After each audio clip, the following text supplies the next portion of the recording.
महात्मा उपासक डॉक्टर सोहनराज तातेड़ पुनरुत्थान और आत्मविज्ञान के बाद अब ला रहे हैं सनातन सत्य, जैसी दृष्टि वैसी सृष्टि, कुदरत, कुदरती रचना एवं कुदरत के कानून से शाश्वत सुख की प्राप्ति। लॉग इन करें www.drsohanrajtater.com, YouTube channel doctor Sohanraj Tated, play store से डाउनलोड करें mobile app doctor Sohanraj Tated. ओम ह्रीं नमो अरहन्ताणं, ओम ह्रीं नमो सिद्धाणं, ओम ह्रीं नमो आयर्याणं, ओम ह्रीं नमो उवज्जायाणं, ओम ह्रीं नमो लोये सव ऐसो पंच नमो कारो सर्व पावपनाशनो मंगलाणं च सर्वेसिं पदमं हवै मंगलं, पदमं हवै मंगलं। भाइयों बहनों, मातृशक्ति को नमन। आज हमारा बहुत सुंदर विषय जीवन शैली का जीवन शैली, art of living, science of living, way of living. हम किस तरीके से अपना जीवन जीते हैं, वह जीवन शैली के अंतर्गत आता है। सुबह उठने से रात को सोने तक जो 24 घंटे होते हैं, उन 24 घंटों में हमारा जीवन कैसा है, वह जीवन शैली कहलाती है। अगर होती है तो हम प्रसन्न, आनंदमय और सुखी रहते हैं। और जो व्यक्ति सुखी होता है वही व्यक्ति दूसरे को सुखी बना सकता है। दुखी व्यक्ति दूसरे को दुख देता है, ये लॉ ऑफ द नेचर है। तो हमें सुखी, आनंदमय, प्रसन्न जीवन जीने का प्रयास करना चाहिए। तो आज के इस एपिसोड के अंदर हम कुछ सूत्रों की व्याख्या करते हैं। तो स्वस्थ जीवन शैली के बहुत से सूत्र हो सकते हैं, लेकिन जितना जितना समय हमको परमिट करेगा उतने सूत्रों का हम यहाँ विवेचन करेंगे।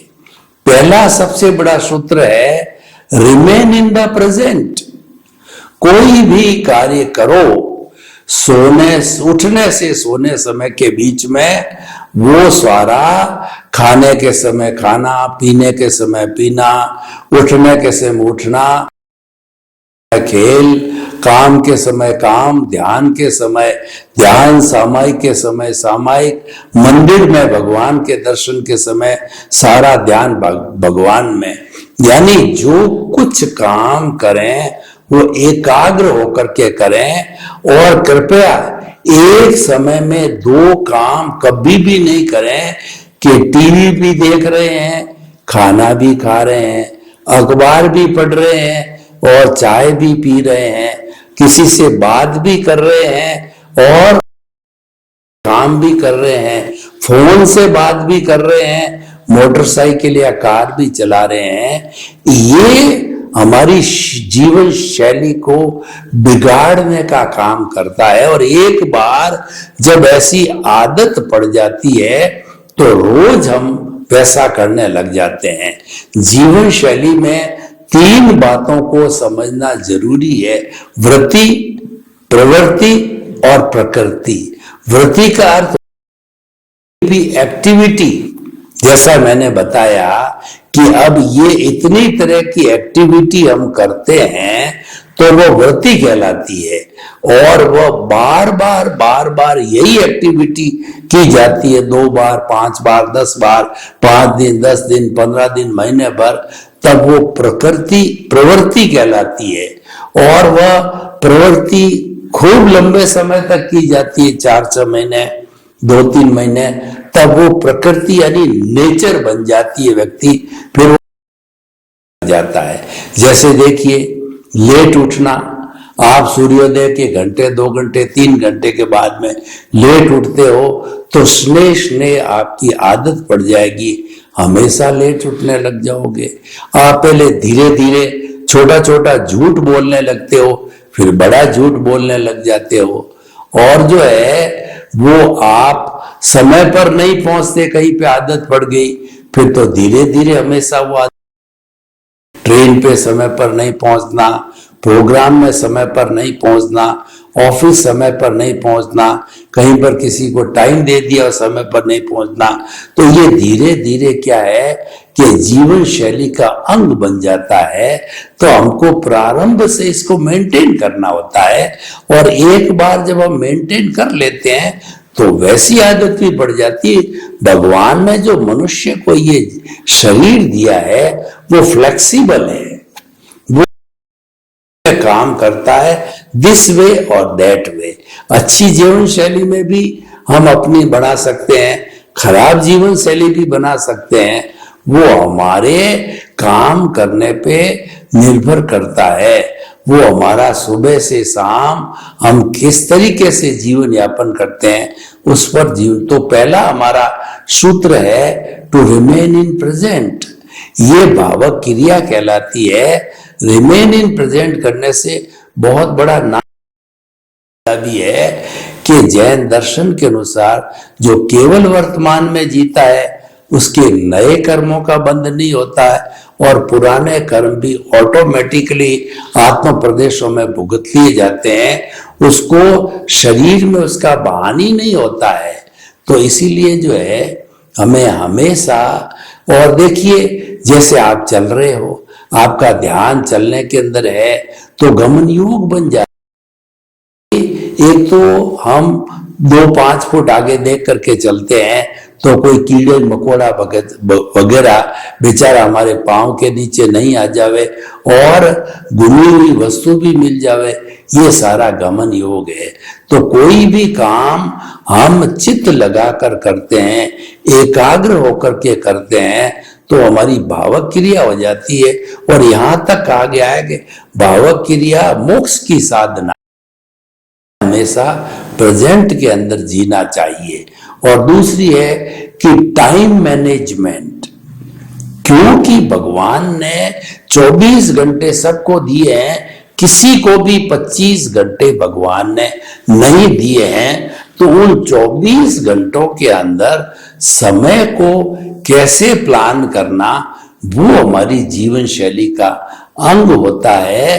कि सोने के समय या खाने पीने के समय को देख लीजिए, 12 घंटे उसमें चले गए, शेष 12 घंटे 10 घंटे अधिकतम व्यक्ति वर्क करे, तो बड़ी पंक्चुअलिटी मेंटेन होनी चाहिए। सबसे पहले तो हमारी शुरुआत early in the morning, early to bed, early to rise is the sign of good health and a good mind exist in a good body. तो हमारा जो है सबसे स्टार्ट हमारा उठने और सोने, ये बहुत सही रहना चाहिए, पंक्चुअल रहना चाहिए, तो अगली अगली व्यवस्थाएं सब मेंटेन हो जाती है। और दूसरा क्या है कि हमें कोई भी कार्य जो प्रायोरिटी का काम है वो पहले करना चाहिए। आपके स्नान का टाइम हो रहा है, आप अखबार पढ़ने में लग गए, आप नाश्ता करने में लग गए, जो टाइम निर्धारित है वही काम कर। आप काम सभी आपके हैं, लेकिन 5 नंबर की प्रायोरिटी का काम जो आपने 1 नंबर पर कर दिया तो 1 नंबर बेचारा 5 नंबर पे चला जाएगा। आपको असाइनमेंट ऑफ द प्रायोरिटी करनी है कि मुझे आज जो है सबसे पहला जरूरी काम क्या करना है, उसको सबसे फर्स्ट प्रायोरिटी पे डालो।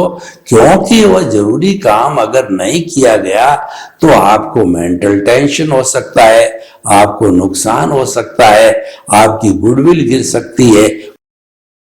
कि 10 बजे कोई भी आपका चेक किसी को दिया हुआ आपके अकाउंट में आना और अकाउंट में बैलेंस नहीं है, तो आपको 10 बजे के पहले पहले ऑनलाइन वगैरह जो भी साधन है बैलेंस बना करके निश्चिंत हो जाना चाहिए। और अगर बैलेंस नहीं है तो आपको वैसा चेक देना भी नहीं चाहिए ताकि आपकी प्रेस्टीज खराब ना हो। तो भाई और बहनों, ये सबसे बड़ा गुण है और समय के अनुसार सब काम हो जाना चाहिए। हम अगर जैसे 14 साल के हो तो हमारी 10th पास हो जानी चाहिए, और हम जो 20 साल के हो गए तो हमारी पोस्ट ग्रेजुएशन हो जानी चाहिए। और समय पे जो शादी की उम्र है, पुराने जमाने में तो हम लोगों की 18-20 साल में होती थी, आज 25 भी मानो तो लोग 35-35 साल हो रहे हैं, और वो अपना बायोडेटा जीवन साथी में, मैट्रिमोनियल में इधर उधर डालते हैं। भाई 35 साल करने का क्या अर्थ क्या है, और आप क्या चाहते हो जीवन में, कितना लेट हो जाओगे? ये टाइम मैनेजमेंट नहीं है।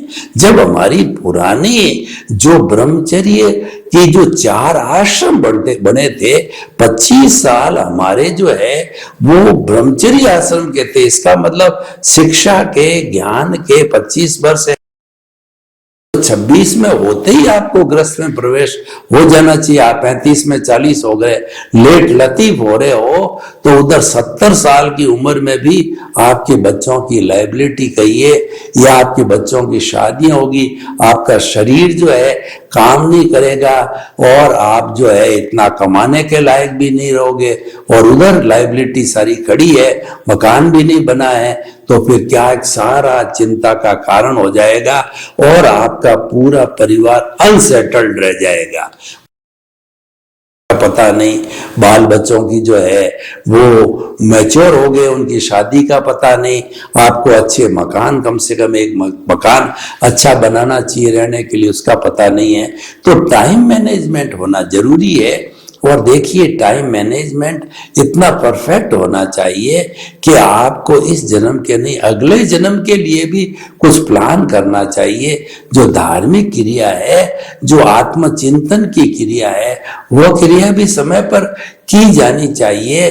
कि मैं का चिंतन करना, जैसे कि मैं किया करता हूं कि मन वचन काया से मुक्त, ऐसा मैं शुद्ध आत्मा हूं। दूसरा, मन वचन काया तथा उससे जुड़ी हुई हर अवस्था मात्र कुदरती रचना है, और वो व्यवस्थित है। इसीलिए आपका जो भुगतान चल रहा है, जीवन भर जो चलता रहेगा, उसके साथ तन्मयाकार मत हो। यानी मन वचन काया से मुक्त, ऐसा मैं शुद्ध आत्मा हूं नहीं हूं। मन वचन काया मेरी लायबिलिटी है, और वो अपने ऑटो मोड से पूरी हो रही है, तो उसके साथ जुड़ना नहीं, उसके ज्ञाता दृष्टा रहना। यानी आपका जो धार्मिक क्रिया में आप ज्ञाता दृष्टा बन के रहो, जो भी विधेय बन के रहो, आप कमलवत जीवन जियो, और आप 24 आवर्स आपके जीवन में, आपके जीवन के केंद्र के अंदर चेतना रहनी चाहिए। अल्टीमेटली मोल चेतना का है। ये शरीर तो जड़ है, यहीं पड़ा रहेगा, इसको तो पड़ा नहीं रहेगा, जला दिया जाएगा तुरंत, विद इन 24 आवर्स 12 आवर्स इसको जला दिया जाएगा। कोई घर में नहीं रखता है। तो जो मूल आत्मा का है, जब आत्मा इसके भीतर है, तब तक सारे कार्य कर लो, शुभस्य शीघ्रम। कोई भी अच्छा कार्य करना है, चाहे सांसारिक जीवन का हो, चाहे धार्मिक का, फर्स्ट प्रायोरिटी में डाल के तुरंत कर डालिए, उसको सेकंड प्रायोरिटी में नहीं डालना है। इसलिए असाइनमेंट ऑफ द प्रायोरिटी बहुत अच्छी आदत है। आपने 5-10 प्रायोरिटी बनाई, आज मुझे 5 करने हैं, नेक्स्ट 5 काम अगले दिन के लिए 6ठा नंबर या फर्स्ट प्रायोरिटी का आ जाएगा। ये प्रायोरिटी चलती रहनी चाहिए, चाहे आप लिख के करो, चाहे आपके दिमाग में रख के कहो, ये आपकी सोच का होता है। आगे हम अच्छी जीवन शैली के सूत्र देखें तो प्रतिक्रिया विरति, यानी आजकल क्या होता है कि हम सारा समय, चाहे पति पत्नी के साथ हो, बच्चों के साथ हो, फ्रेंड्स के साथ हो, पेरेंट्स के साथ हो, प्रतिक्रिया विरति में बहुत समय वेस्ट करते हैं, मूड खराब करते हैं, और गुस्सा वगैरह करके अपना जो वर्किंग बैलेंस खो बैठते हैं। जिस एफिशिएंसी से हम नॉर्मल रह के कर सकते हैं, वो एफिशिएंसी बीच में ही खराब हो गया, गुस्सा आ गया, सो गए, ऐसा आपको जो कहना चाहिए जो है वो थकान आ गई, ऐसा क्यों करते हो? ऐसा प्रतिक्रिया विरक्ति से होता है। किसी ने कुछ बोल दिया, let go let go let go let go करने की करो। ऐसा नहीं किसी ने ऊंचा चीजा शब्द कहा, हाथों हाथ आपने 4 सुना दिए, उसने 8 सुना दिए, तू मैं हो गई, दोनों का मूड खराब हो गया, दोनों अपने अपने कमरे में जाके सो गए और सारी आपकी दिनचर्या बिगड़ गई। इसलिए प्रतिक्रिया को जीवन में कहीं स्थान न दें, लेट गो करना सीखो। और दूसरा क्या है कि ज्यादा से ज्यादा मध्यस्थ भावना में रहो। आप ज्यादा से ज्यादा रिप्लाई नहीं दोगे तो जिसने आपको गाली दी है, तिरस्कार किया है, कोई आपने बुरा व्यवहार किया आपके साथ में, वो तो आप समता भाव में रहो, आप जो है वो मध्यस्थ भावों में रहो, तो आपकी बहुत बड़ी जो है उपलब्धि हो जाएगी। आपका जो है वह जो स्वास्थ्य भी अच्छा रहेगा और आपकी वर्किंग एफिशिएंसी भी बढ़ जाएगी। और सबसे बड़ी बात है, आपको प्रसन्नता और आनंद की अनुभूति होगी। अब हम थोड़ा आगे चलते हैं कि हमें चाहिए। देखिए कितना सुंदर सूत्र है कि आप सभी को मित्र समझते हो, तो अब आप किसी को दुश्मन समझोगे नहीं। खामे में सब जीवे सब्बे जीवा खमंतु में, मिट्टी में सब भुए सु वेरंग मज्ज न केड़ई। मैं समस्त जीवों को क्षमा करता हूं, सभी जीव मुझे क्षमा करे, मेरा कोई दुश्मन नहीं है, तो तकलीफ कहां है? जहां सारे लोगों को आप मित्र समझोगे तो आपको कोई चीज गोपनीय रखने की, टेंशन में रखने की, राग द्वेष रखने की जरूरत ही नहीं है। आपका अगर दुश्मन भी आपके सामने आए और आपको उसमें मित्रता की भावना रखनी है, उसको बोलने दो, वो बोलता बोलता चुप हो जाएगा। आपने किसी चीज को स्वीकार नहीं किया तो आपकी वो वापस लौट जाएगी। और आप तो उसको दुश्मन मान ही नहीं रहे हो, तो फिर अपना काम करने दो। आप उसको मित्र मान रहे हो तो आपकी अच्छी वाइब्रेशंस उसके तक पहुंच रही है, वो भी आपकी जो है वो दुश्मनी छोड़ के मित्र बन जाएगा। यानी हमारे हर क्षण जो है दिमाग के अंदर पॉजिटिव विचार होना चाहिए, कभी भी नेगेटिव विचार नहीं लाना कि जो है इसका बुरा, इसका नुकसान हो जावे, या आपके कहना चाहिए कि जो राग द्वेष के भाव नहीं लाने हैं, और दूसरा घृणा के भाव नहीं लाने हैं, ईर्ष्या के भाव नहीं लाने हैं, द्वेष के भाव नहीं लाने। अगला करता अगले की अगले जाने, आप करके और अपने कर्मों का खाता क्यों बांधो, अपना मूड क्यों खराब करो, अपने हार्मोन और जो है अपने दिमाग को क्यों भारी करो। आप तो लेट गो कर दो, आप तो मेरे सब मित्र हैं, तो बात ही खत्म हो गई। तो इस तरीके से हमें जो है पॉजिटिव थिंक रखना चाहिए और जीवन में कुछ करना। ये सारी चीजें आप चाहो तो हाथ लिख भी सकते हो। जीवन में हमेशा 3 सूत्र रखने चाहिए, जो मैं हर क्लास में मेरे स्टूडेंट्स को 3 बार बोलाता हूं। Think positive, do positive. आप अगर सकारात्मक सोचोगे, पॉजिटिव सोचोगे, तो धीरे धीरे आप जो है पॉजिटिव बनना चालू कर दोगे। और हमेशा पॉजिटिव करो, पॉजिटिव सोचो, पॉजिटिव करो, तो पॉजिटिव बन जाओगे। सबसे पहले पॉजिटिव सोचना है, फिर पॉजिटिव करना है, तो बी पॉजिटिव, तो उसका परिणाम है, निष्पत्ति है, वो तो आना ही है। अच्छे कार्य के परिणाम अच्छे ही आने हैं। कार्य अच्छा होना चाहिए, अच्छे ढंग से किया जाना चाहिए, ऑटोमेटिकली दिख रहा है, वो तो आना ही है। तो इसलिए जो है हमें ये चिंतन और एक दुख में से सुख निकालने की कला आनी चाहिए। हमारे 24 आवर्स डेली के जीवन के अंदर कभी सुख कभी दुख ऐसा कभी नहीं हो सकता। जब तक कि हम मुक्ति को प्राप्त नहीं हो जाते, शाश्वत सुख को प्राप्त नहीं हो जाते, ब्लिस को प्राप्त नहीं हो जाते, तब तक हमारे परमानेंट सुख नहीं रहेगा। अभी केवल ये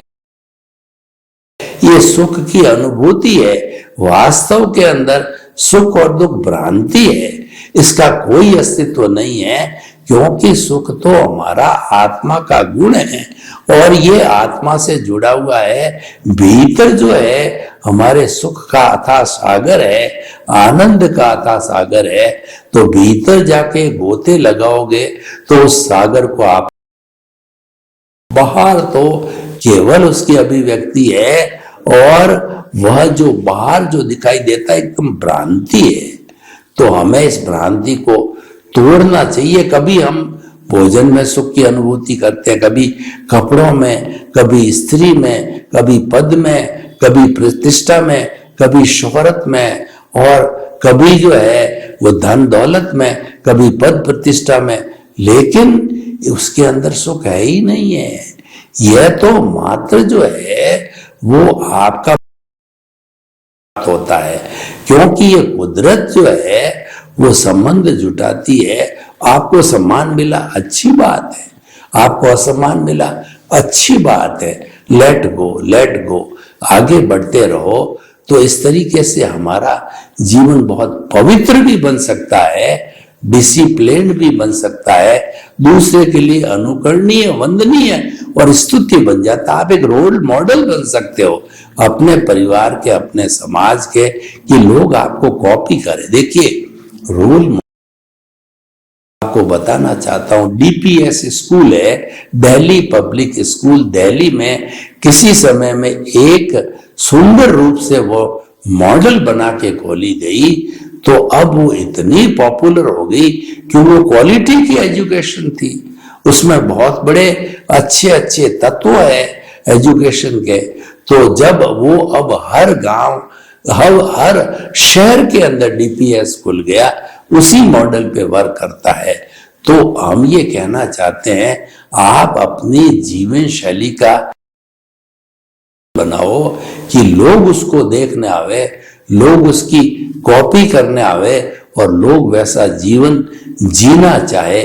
तो वैसा हमारा जीवन शैली का विकास करना चाहिए, उसका मॉडल बनना चाहिए। अब हम थोड़ी चीजों को आगे लेके चलें। देखिए कि हमारा जीवन जितना भी है वो लॉन्ग टर्म में जाके सुखी, आनंदमय, सिस्टमेटिक कब बनेगा, इसको लेकर के चलेंगे। उसके अंदर सबसे बड़ी पॉलिसी है, honesty is the best policy. मान लीजिए आप जो है दुकानदार है, तो आपने जो है वो नैतिकता रूपी देवी को अपने प्रतिष्ठान में बिठा दिया, तो वो नैतिकता की देवी आपके प्रतिष्ठान को बहुत प्रोग्रेस में ले जाएगी और वो 4 चांद लगा देगी, क्योंकि आप उसके साथ को सिद्धांत लेके चलोगे। Honesty is the best policy का पालन करने वाला व्यक्ति है वो एकदम सही मुनाफा, सही क्वालिटी, सही व्यवहार से देगा। कोई आओ, कैसे ही आओ, तो जो ही लोगों ने उस चीज को इस पॉलिसी के रूप में परचेज किया, लोगों को अच्छा लगा, तो लोगों की लाइन लग जाएगी। मैं आपको बताऊं कि मार्केट के अंदर 2 समान चीज के बेचने वाले लोग पास पास में हैं, समान ही उनका क्षेत्रफल है, सब कुछ है, लेकिन एक व्यक्ति की पॉलिसी सही है तो उसके लाइन लग जाती है। दूसरे की डिफेक्टिव पॉलिसी होने से ग्राहक उसके पास नहीं आते हैं। तो हम आपको ये कहना चाहते हैं कि जीवन के अंदर कुछ पॉलिसीज को बनाना चाहिए। पहली बढ़िया है, honesty is the best policy, और दूसरी चीज है सिंपल लिविंग। आप कितने ही बड़े व्यक्ति बन जाओ, लेकिन आपका जीवन सादगीमय होना चाहिए। सादे कपड़े, सादा खाना, सादा रहन सहन और सादी भाषा और सादा मिजाज, तो आप ऐसे व्यक्ति हो, एडजस्ट एवरीवेयर। आप किसी के साथ एडजस्ट हो जाओगे, मजदूर के साथ हो जाओगे, बच्चों के साथ हो जाओगे, वेल क्वालिफाइड विद्वान के साथ हो जाओगे, कुबेरपति के साथ एडजस्ट हो जाओगे, और झुग्गी झोंपड़ी वालों के साथ भी एडजस्ट हो जाओगे। आप तो कहीं भी बैठ करके और आनंद के साथ के अंदर जीवन जीने वाले हो। सिंपल लिविंग है आपकी, आपको क्या फर्क पड़ेगा आप कहाँ बैठते हो, किस तरीके से है। तो इस तरीके से भाई और बहनों, ये सिद्धांत अपने जीवन में रखना चाहिए। अच्छा, दूसरा जो हमारा जो पॉलिसी हमको फॉलो करनी है अपने जीवन के अंदर, क्या करनी चाहिए कि वो फर्म टू द कमिटमेंट। आप किसी से कमिटमेंट करो, सोच समझ के करो कि कल मैं आपसे मिलने आ जाऊंगा, या आप मेरी दुकान से मेरा ये प्रोडक्ट फला समय में ले सकते हो, आपको माल की डिलीवरी इतने इतने समय बाद मिल जाएगी। जो जो प्रोफेशन है आपका, कोई भी जो है राइटर है तो वो कहेगा कि आपको समय पे बुक मिल जाएगी। यानी है वो फर्म होना चाहिए। ये व्यक्ति की एक बहुत बड़ी विशेषता है, फर्म कमिटमेंट वाला। और फर्म कमिटमेंट को निभाने वाला व्यक्ति इतनी शोहरत हासिल कर लेता है अपने अपने धंधे के अंदर कि वह जो है लोग उसको उससे लाइक करते हैं, उसके साथ में काम करने को, उसके साथ में बातचीत। अच्छा गुण है, हमेशा मान के रखिए, व्यक्ति की पूजा नहीं होती है, गुणों की पूजा होती है। तो हमें केवल एक अप टू डेट पर्सनालिटी का व्यक्ति नहीं मिलना है कि अच्छे अच्छे रोज नए नए महंगे कपड़े पहनो, महंगे जूते पहनो और महंगा महंगा काम करो, कोई जरूरी नहीं है। लेकिन सवाल ये है आपका कैरेक्टर अच्छा हो, आपकी नेचर अच्छी हो, आप व्यवहार कुशल हो, तो सब लोग आपको पसंद करेंगे। और करेक्टर कि वो करेक्टर तो अपने आप में एक कहना चाहिए बहुत बड़ी बात है। इसलिए कहा गया है कि if wealth is lost nothing is lost, if health is lost something is lost, if character is lost everything is lost. आपको करेक्टर का धनी रहना चाहिए किसी भी परिस्थिति में। जैसे मान लीजिए ब्रह्मचर्य की बात है, संयम की बात है, तो स्त्री पुरुष दो इस जगत में रहते हैं, तो हमें अपने भाव नहीं बिगाड़ने चाहिए। वासना के भाव, बुरे भाव ये कभी नहीं आना चाहिए, क्योंकि स्त्री पुरुष तो 50-50% दुनिया में, वो तो हर जगह कहीं न कहीं टकरेगी। तो हम जो है अपने भावों को क्यों बिगाड़े। हमारे लिए तो सभी समान है, स्वदार संतोष होना चाहिए। ये जो हमारे में कलुषित विचार कहिए या हमारी वासना कहिए, तो ये हमारा नुकसान करने वाले होते हैं। तो हमको तो जो है अगले को जो है एक जो है देहधारी नामधारी पैकिंग रूप में, रिलेटिव रूप में समझना चाहिए, चाहे स्त्री हो चाहे पुरुष हो। तो इस तरीके से ये जो हमारा जो जीवन शैली है, ऐसे सैकड़ों सूत्र हो सकते हैं। तो मैं आपको चाहता हूं कि दुनिया में अच्छाई और बुराई दो चीजें, मेरिट है, डीमेरिट है, और जो है वो हमारा अच्छा है या बुरा है। तो आपको चयन करना है कि मुझे अच्छी जीवन शैली रखनी है या बुरी जीवन शैली रखनी है। ये बिल्कुल साफ साफ हमको सब मालूम है कि अच्छा क्या बुरा क्या है, लेकिन वो पालन किया जाना चाहिए। होती है कि हम उसूल तो बड़े बड़े बनाते हैं, लेकिन जहां पे पालन करने का आता है वहां पर हम भूल जाते हैं, हम वहां आलस्य कर जाते हैं, या जो हम उसको उसके प्रति हमारी फेथ नहीं होती है, श्रद्धा बिगड़ जाती है। तो हमें उस चीज को बहुत गंभीरता से लेकर के, और जो जो सिस्टम हम जीवन शैली का बनाते हैं वो फॉलो करना चाहिए। सर्वे भवन्तु सुखिनः, सर्वे सन्तु निरामया, लोक के सब जीवों को सुख मिले। मिले, प्रेम मिले, सौहार्द मिले, सम्मान मिले और हम सभी मिलकर के स्वर्ग को इस धरा पर उतार लाएं। आपके प्रति मंगल भावना, शुभकामना। ओम शांति, ओम शांति। महात्मा उपासक डॉक्टर सोहनराज तातेड़ पुनरुत्थान और आत्मविज्ञान के बाद अब ला रहे हैं सनातन सत्य, जैसी दृष्टि वैसी सृष्टि, कुदरत, कुदरती रचना एवं कुदरत के कानून से शाश्वत सुख की प्राप्ति। लॉग इन करें www.drsohanrajtater.com, YouTube channel doctor Sohanraj Tated, play store से डाउनलोड करें mobile app doctor Sohanraj Tated.